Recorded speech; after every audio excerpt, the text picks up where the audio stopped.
Hello sir, MG ஸ்குவாடோட Madan Gauri sir, உங்கள்கிட்ட ஒரே ஒரு கேள்வி.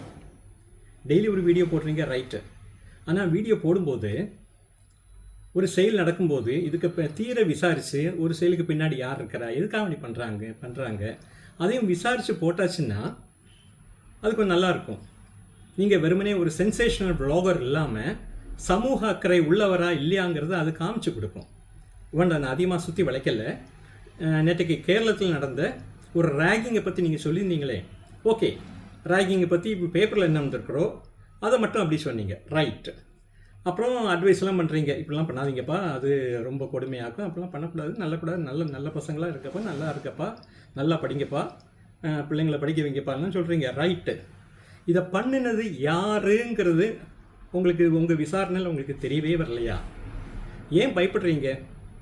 இதை பண்ணது யாருங்கிறது கூட அதிகமாக சேர்த்து சொல்கிறதுக்கு ஒன்றும் வேண்டாம். அதுக்கு அது இப்போ இன்றைக்கி தான் கூகுள் இருக்குது, சமூக வலைதளங்கள் இருக்குது, தேடினா உடனே கிடைக்கும். சொல்கிறதுக்கு நீங்கள் பயப்படுறீங்க.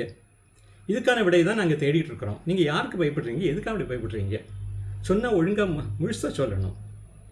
அதுதான் சார் உங்கள்கிட்ட எதிர்பார்க்குறது. நீங்கள் ஒன்றும் வேண்டாம். இந்த இழிச்செயல் செய்த மாணவர்கள் இருக்காங்க இல்லையா, இன்னிலேருந்து கரெக்டாக ஒரு மாதத்துக்கு அப்புறம் அவங்க எப்படி இருக்கிறாங்க, என்ன ஆனாங்க, அதை பற்றி தீர விசாரித்து நீங்கள் ஒரு வீடியோ போடுங்க பார்ப்போம். அன்னைக்கு தெரியும் நீங்கள் ஒரு நல்ல விளாகரா, சமூக அக்கறை உள்ளவரா, இல்லைன்னா வெறும் ஒரு சென்சேஷனல் விளாகராங்கிறது அன்னைக்கு தெரியும் சார். நான் இதை உங்கள்கிட்ட எதிர்பார்க்குறேன். கண்டிப்பாக நீங்கள் பண்ணுங்கள் சார். Good bye.